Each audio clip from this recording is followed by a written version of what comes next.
이런 말 있죠. 크리스마스의 아름다운 추억을 가진 사람은 그 인생이 빛난 인생이다 하는 말이 있습니다. 성탄의 아름다운 그 기억이 있는 사람들, 그 마음판에 성탄이라 그러면 이 가슴이 뛰는 그런 은혜의 감동이 있는 분들은 인생을 막 살진 않죠. 뭐 1년 동안에 좀 열심히 다른 일 하다가도 성탄 때가 되면 다시 돌아옵니다. 감동이 있기 때문에 그런 것이죠.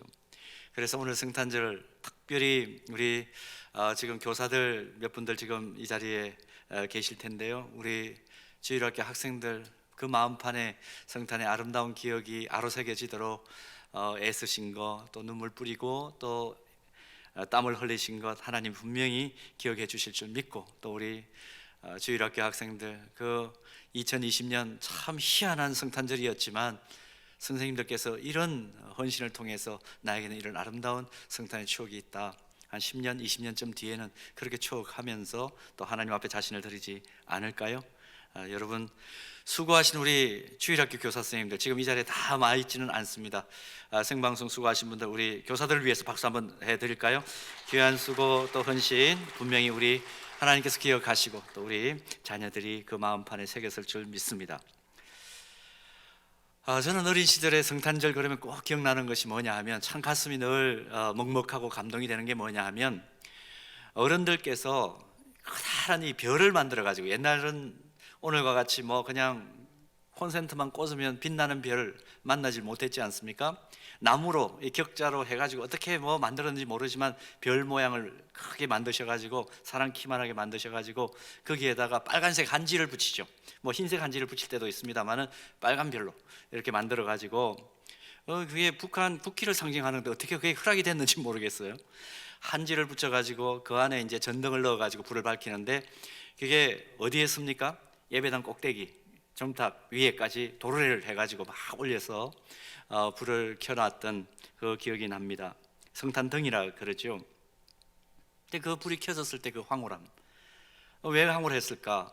12월 한 달 내내 저녁마다 성탄 연극을 위해서, 성탄 찬양을 위해서, 또 성탄 암송을 위해서 그 별을 바라보면서 교회를 갔으니까 그게 머릿속에 박혀있고 마음판에 새겨져 있는 거죠. 초중고등학교 시절 그렇게 보내면서 교회를 다녔고 또 성탄 축하를 했던 그런 기억이 있습니다. 그때를 생각하면 성탄이 되면 그냥 가슴이 이렇게 들뜨는 것을 느낍니다.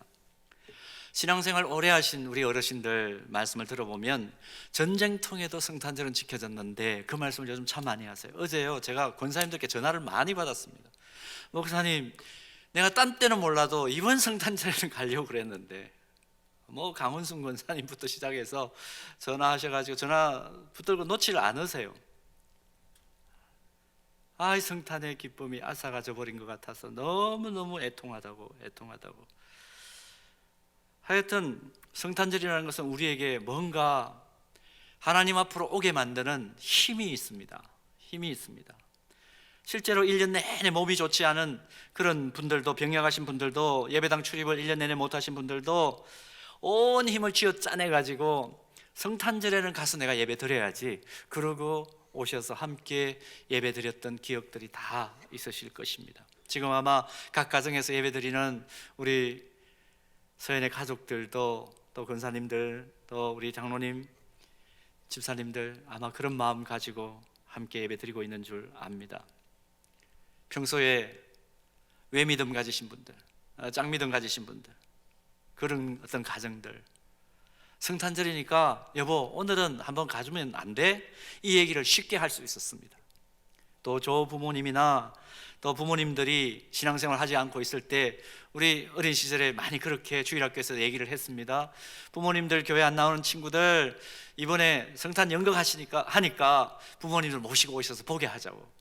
그래서 성탄절을 전도의 기회로 삼는 그런 아름다운 기억들이 있으실 것입니다. 손주나 아들, 딸들이 성탄 축하 연극이나 찬양을 하는 것 함께 보면서 우리 성탄 예배 드리면서 그때부터 믿음의 길로 들어선 우리 어른들도 많이 계시죠. 정말 이 성탄이라는 것은 상상을 초월하는 생명을 살리는 능력이 있습니다. 누가복음 2장 14절 보면 천사들이 이렇게 찬양을 하죠. 지극히 높은 곳에서는 하나님께 영광이요. 이건 하늘 천을 얘기하죠. 천상에는 영광, 땅에서는 뭐가 있습니까? 평화가 있습니다. 그리고 우리 사람에게는 무엇이 있습니까? 기쁨이 있는, 말 그대로 천지인. 천에는 영광, 지에는, 땅에는 평화, 우리 사람들 인에는 기쁨이 있는 총체적인 놀라운 역사가 일어나는 것이 성탄입니다. 그런데 금년 성탄절 참 희한한 성탄절. 저는 늘 이쪽에 있기 때문에 우리 할렐루야 찬양대 지휘하시는 최 지사님 앞면을 잘 볼 수가 없어요. 화면으로 비춰주지 않으면. 그런데 오늘 희한한 또 찬양을 보는 거죠. 아, 앞면으로 지휘를 하실 때는 저런 모습이구나. 그러니까 다 나쁜 것만은 물론 아닙니다. 또 못 보던 것들을 보게 만드는 그런 상황을 코로나19가 만들어줍니다만은 어떻든 예배당에 모일 수 없는, 단 한 번도 경험해보지 못한 희한한 성탄절을 우리가 지금 보내고 있습니다. 그러나 분명한 것 있습니다. 지금 우리가 예배하는 장소가 어디인지, 환경과 상황이 어떠하든지 주님이 구세주로 성탄하신 것을 기뻐하고 축하하는 성탄의 기쁨은 그 누구도 막을 수 없다는 것입니다. 믿습니까? 아멘. 성탄이 오면 우리에게 또 기쁜 것 또 있죠. 뭡니까? 선물을 나누는 것입니다.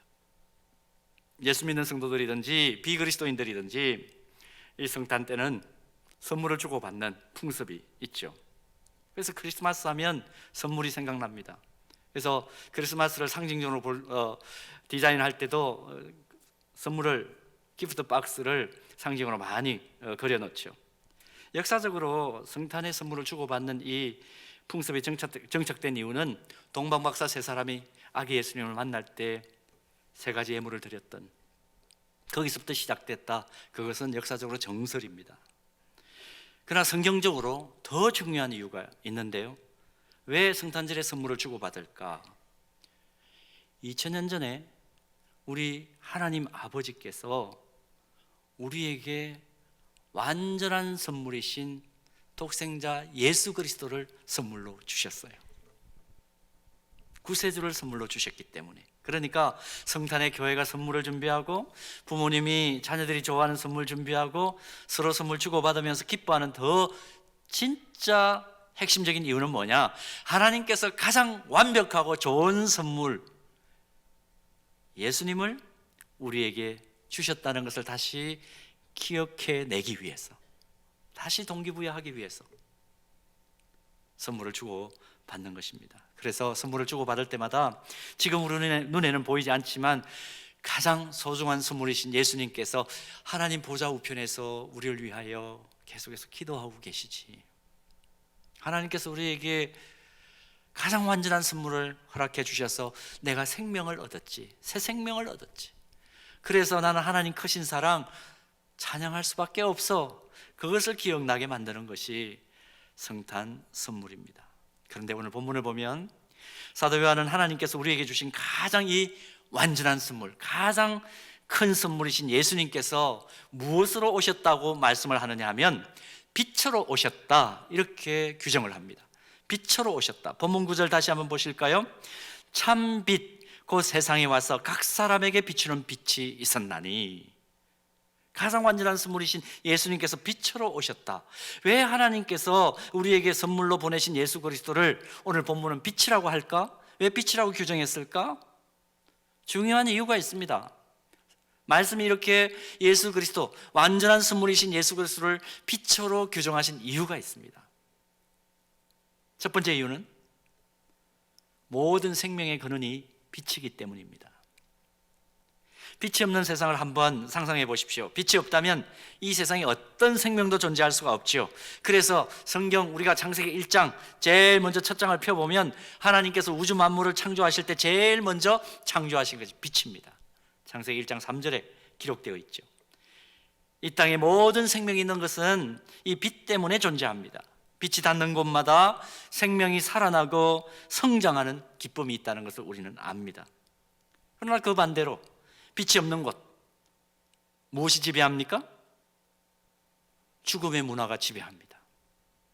죽음과 관련해서 우리 세상을 살아가는 사람들이 모르는 것 세 가지가 있고 아는 것 세 가지가 있죠. 뭘 모릅니까? 언제 죽을지 모른다. 어떻게 죽을지 모른다.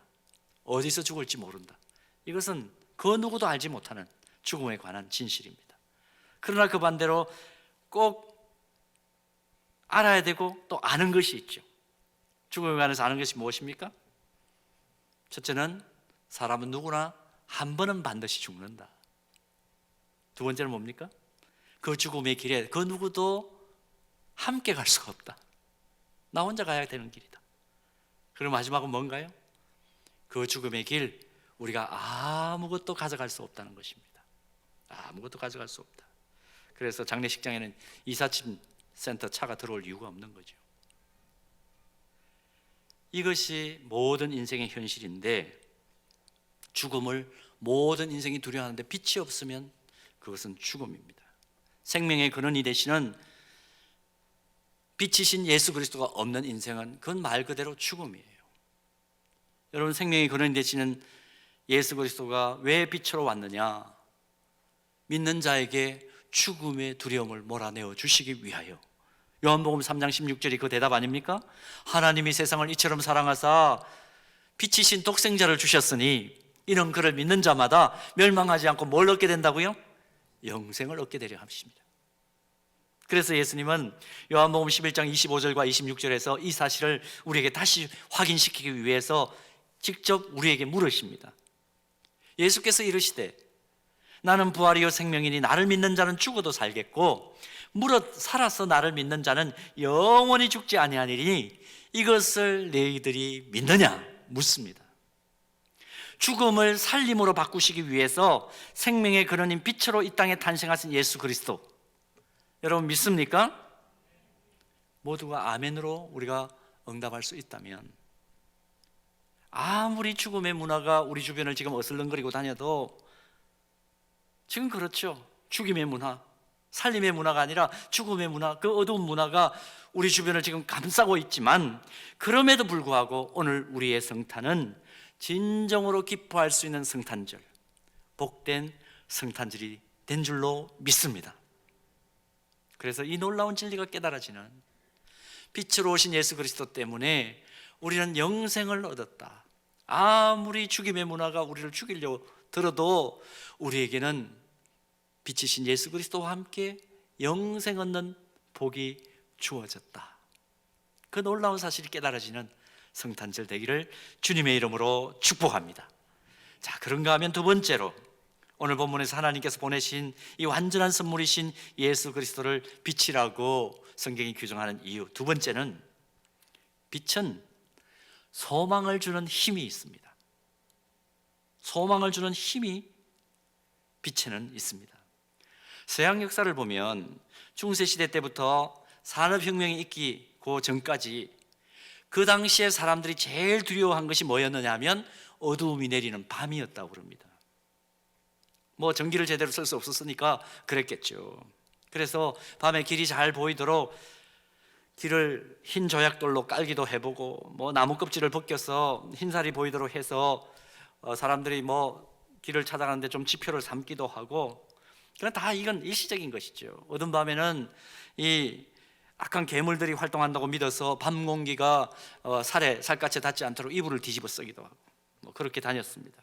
빛이 제대로 없으니까 얼마나 희한한 일들, 힘든 일들이 많았겠습니까? 별별 어려움을 이 시대의 사람들이 다 당했겠죠. 1681년에 기록된 글을 보니까요, 이 밤에 관한 글을 보니까 이런 기록이 있습니다. 밤을 연구하는 역사학자가 발견한 글인데요, 1681년에 기록된 글입니다. 걸핏하면 도시들은 불타고 도둑질과 살인이 벌어진다. 밤이 되면 법이 맥을 못 추고 규칙이 힘센 사람에 의해 달라졌다. 여러분, 어둠이 가져다주는 그 어두운 위력을 우리가 이걸 짧은 것 속에서 발견하는 거죠. 빛이 없는 어둠이 지배하면서 상식과 규칙과 질서가 사라져버리는 상황, 그 상황을 묘사한 내용입니다. 어둠이 깊고 아무것도 보이지 않을 때 우리가 무슨 표현을 씁니까? 칠흑 같다, 그런 얘기를 하죠. 칠흑 같다. 근데 그 아무리 칠흑 같아도 신랄 같은 빗줄기 한 줄기만 있으면, 빛 한 줄기만 있으면 칠흑 같은 어두움 속에서도 우리는 새 소망을 가질 수가 있습니다. 실제로 예수 그리스도라는 이 빛이 비치는 곳에는 내적인 생명만이 아니고 육체적으로 어려운 가운데 있는 이들에게까지 치료의 광선이 비친 것을 성경은 증언하고 우리는 그 사실을 늘 경험하며 또 보고 있습니다. 마음이 상한 자들이 그리스도의 빛 때문에 회복되고 치유돼서 기뻐 뛰는 일들이 나타나는 것을 우리는 알고 있습니다. 칠흑 같은 어둠이 내린 밤바다를 항해하는 배를 한번 머릿속에 그려보십시오. 등대조차 보이지 않는 그 칠흑 같은 밤바다를 항해할 때 노련한 선장과 선원들은 항상 뭘 본다 그러죠? 일반인들의 눈에는 거의 보이지 않는 별빛을 보고 항해한다 그러죠. 별빛을 보고. 요즘같이 과학이 발달하고 내비게이션이 발전한 시대에도 이 희미한 별빛을 보고 멀리 나가는 배들은 방향을 잡는다, 그 얘기를 우리는 너무 잘 알고 있습니다. 그래서 어떤 사람이 물어봤다 그러죠. 왜 그렇게 하느냐고. 요즘같이 모든 것들이 기기가 발달된 그 시대인데 왜 별을 보고 관측하면서 움직이냐고, 낡은 방법이 아니냐고 선장에게 물었더니 노련한 선장이 이렇게 대답했다는 것 아닙니까? 물론 이 배에 첨단 장비가 다 있습니다만은 아무리 첨단 장비를 가지고 있어도 때때로 별빛을 보면서 우리가 방향을 감지해야 될 이유는 기계는 때때로 오작동이 일어난다는 것입니다.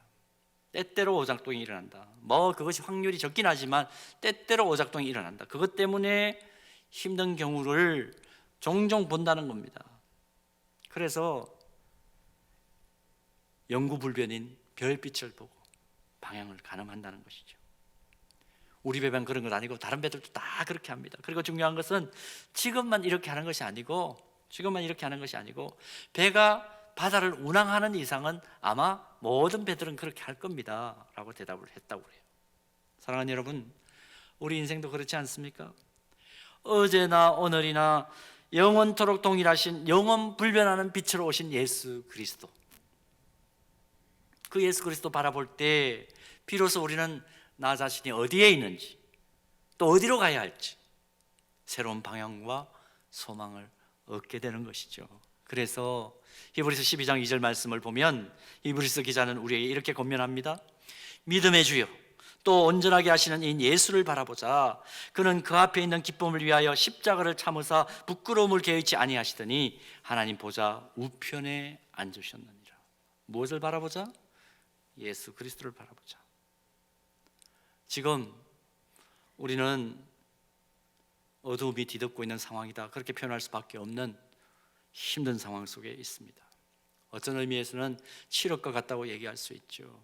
누구의 얘기도 믿을 수 없는, 방향을 잡기가 참 어려운 그런 상황 속에 있습니다.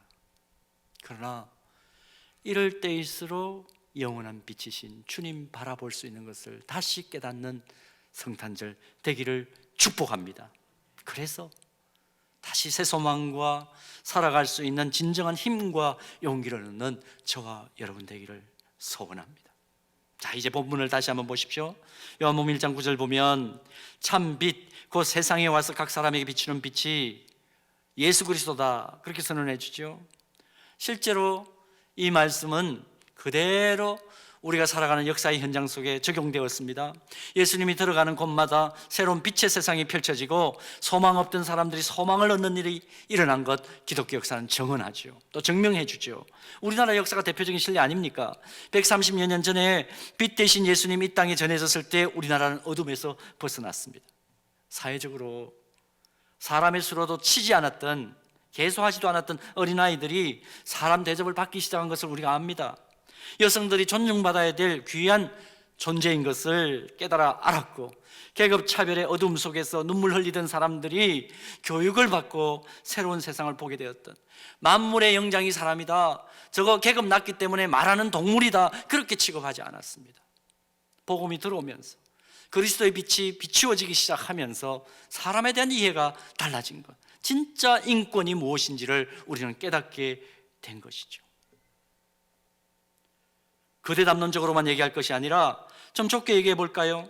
빛 대신 예수님이 들어간 각 가정마다 그 가정이 밝아진 것을 우리는 확인합니다. 아마 이 자리에서 그것을 간증할 수 있는, 오늘 예배의 자리에서 그 사실을 간증하실 수 있는 분들이 수많이 있으실 겁니다. 예수님이 그 마음속에 전해짐으로 말미암아 그 인격과 삶이 변화되었기 때문에 비로소 우리 가정은 있다, 그렇게 고백할 수 있는 분들이 얼마나 많은지 모릅니다. 정말 가만히 보면 예수 믿고, 또 특별히 예수 오래 믿고, 오래 믿는 과정 속에서도 오래 믿되 제대로 믿고 말씀대로 믿고 순종하는 사람과 가정치고 어두운 사람이나 어두운 가정 없다는 것을 우리는 증언해낼 수 있지 않습니까? 왜 이런 일들이 벌어졌을까? 빛이신 예수 그리스도께서 우리 개인과 우리 가정과 우리 소속한 모든 공동체의 어두움을 물리쳐 주셨기 때문입니다. 빛이신 예수 그리스도께서 우리 삶의 좌표가 된 것이고 기준이 된 것이죠. 기준이 없는 삶을 생각해 보십시오. 얼마나 끔찍합니까? 아니, 예수 그리스도께서 주님이 나의 주, 내 인생의 주인이십니다. 예수 그리스도를 향해서 그렇게 고백하는 개인과 가정과 모든 공동체를 악한 것이 어두움이 만지지도 못하도록 보호해 주셨기 때문에 오늘 우리는 여기에서 예배 드리고 있는 줄로 믿습니다. 이것이 이 땅에 참빛으로 오신 예수 그리스도를 경험한 현장입니다. 자, 얼마나 기쁘고 감사한지 모르죠. 그래서 오늘 우리는 기쁨으로 성탄 축하 예배를 드립니다. 자, 그렇다면 우리가 이 빛된 예수 그리스도를 모시고 살아가니까 참 기쁘다, 참 행복하다, 그렇게만 얘기하고 끝나면 될까요? 우리끼리만 복된 인생을 살면 될까요? 마태복음 5장 14절에서 16절 말씀 함께 보겠습니다. 너희는 세상의 빛이라. 산 위에 있는 동네가 숨겨지지 못할 것이요, 사람이 등불을 켜서 말 아래에 두지 아니하고 등경 위에 두나니 이러므로 집안 모든 사람에게 비치느니라. 이것이 너희 빛이 사람 앞에 비치게 하여 그들로 너희 착한 행실을 보고 하늘에 계신 너희 아버지께 영광을 돌리게 하라. 참빛으로 오신 예수님께서 직접 하시는 말씀입니다. 산상수훈에 나오는 말씀이죠. 우리를 향해 너희는 무엇이라고 우리의 정체성을 밝혀줍니까? 완전한 선물이신 예수 그리스도께서 빛으로 오셨다고 그랬습니다. 그 빛을 받아서 우리는 진짜 기쁨이 무엇인지, 유사 기쁨이 아니고 진정한 행복이 무엇인지를 깨닫게 되었습니다. 그렇게 우리는 이제 행복한 인생을 살아갑니다. 그런데 그런 인생을 살아가는 우리를 향해서 우리의 정체성을 예수님께서 밝혀주시는데 뭐라고 말씀하시느냐? 너희가 세상의 빛이야.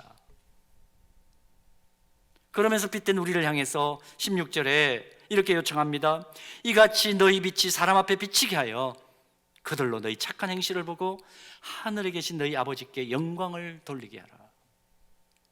사랑하는 여러분, 이 귀한 성탄절에 우리가 진짜 그렇다면 자각해야 될 것이 무엇입니까? 진짜 그리스도 안에서 기쁨을 누리십니까? 여러분 안에 희열이 있습니까? 가슴 뛰는 감동이 있고 감격이 있으십니까?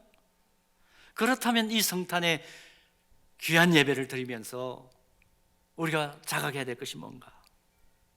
아직도 어두움 가운데 있고, 그래서 아직도 참 소망을 찾지 못하는 이들에게 우리가 빛을 던져줘야 하고, 그들 역시 빛된 삶으로 돌아서서 우리와 함께 진정한 기쁨과 희락을 경험할 수 있도록 하는 그 일, 그 의식을 새롭게 하고 그렇게 살기로 결단하고 실천하는 그날이 바로 성탄절이어야 하는 것입니다.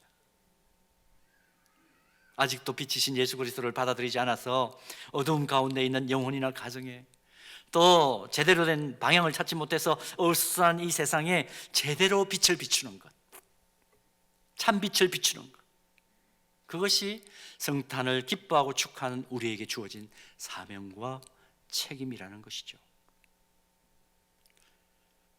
여러분, 여기까지 또 말씀을 들으니까 마음이 많이 무겁죠. 야, 우리가 빛이다, 또 빛의 사명을 감당하자고 하니까 마음이 또 무거워지네. 근데 너무 거창한 거 생각하지 마세요. 너무 큰 것만 생각하지 마십시오. 이런 얘기가 있습니다. 한 초등학생이 길을 가는데 새 자전거를 닦고 있는 고등학생 형을 만났어요. 아는 형이에요. 고등학생 형이 막 새 자전거를 닦으면서 자랑스럽게 닦으면서 막 이 자전거를 자랑하듯이 있으니까 이 초등학생이 지나가면서 부러운 거예요. 물었습니다. 형, 이 자전거 비싸요? 비싸. 근데 이게 내가 산 게 아니고 우리 형이 사준 거야. 초등학생이 아주 부른 듯이 그 형을 바라보면서 나도 이렇게 말을 엽니다. 나도. 그러니까 이 형이 자랑을 하면서, 고등학생이 자랑을 하면서 또 그럽니다. 야, 너도 그런 형이 있었으면 좋겠지? 이렇게 얘기를 했대요. 근데 부러운 듯이 바라보고 있던 그 초등학생의 말이 기가 막힌 말이 나왔습니다. 아니요, 저도 그런 형이 되었으면 좋겠어요. 내 동생이 있는데요, 나도 앞으로 자라서 그 아이에게 자전거를 사줄 수 있는 형이 되었으면 좋겠어요. 일 잘하는 거 필요합니다. 돈 많이 버는 거 필요합니다. 공부 잘하는 거 필요합니다. 그런데 우리의 목적은 무엇이어야 되느냐 하면 그걸 통해서 남을 주는 거죠. 그러면 하나님께서 축복하시지 않을 리가 없습니다. 좋은 사람 만나는 것도 중요하고 축복이지만, 그러나 좋은 사람이 되는 것은 더 가치로운 일이다. 여러분 가정을 생각해 보세요. 지금 지난주일에 그런 얘기를 했습니다. 아이들은 왼수가 됐고 부모님은 맹수가 됐다, 제가 그런 표현을 했죠. 집에 같이 많이 있으면서 서로의 관계가 그렇게 아주 어렵게 됐습니다. 아이고 저 왼수 같은 것들. 부모님도 지금 같이 예배를 드리면서 기억하십시오. 여러분들 품에 안고 있는 아이들이 내가 왜 이렇게 말 잘 못 듣는이 아니라 안 듣는 아이들이죠. 아이들을 만나가 이 왼수 같은 것들을 하나님께 주셔가지고 내 인생은 이런가? 그게 아니죠. 그 아이들에게 내가 먼저 좋은 부모가 되는 거 필요합니다. 우리 자녀들, 왜 나는 좋은 부모 못 만나가지고? 그게 아니고 내가 좋은 자녀가 되기로 먼저 결단하는 것이 필요합니다. 일터의 현장에서도 생각해 보십시오. 좋은 동역자 만나기를 우리는 소원하지만 하나님은 우리에게 그렇게 요청합니다. 참 빛이신 예수 그리스도는 우리에게 뭐라고 요청합니까? 네가 먼저 좋은 동역자 돼. 그러면 네가 있는 그 직장은 천국을 경험할 수 있을 거야. 오늘 성탄절에 우리가 깨달아야 할 사실은 그런 것입니다. 너무 거창하게 생각하지 마십시오. 좋은 환경을 만나고 좋은 사람을 만나면 나도 좋은 사람이 될 거야. 그건 누구나 할 수 있는 이야기입니다. 그러나 예수 믿는 우리가, 참 빛이신 예수 그리스도를 만난 우리가 해야 될 고백은 뭐냐 하면, 상황이 어렵고 어둡지만 그 속에서 나는 이 어둠을 걷어내는, 이 어두운 장막을 걷어내는 참 빛이신 예수 그리스도를 따라가는, 내가 먼저 좋은 사람 되겠습니다.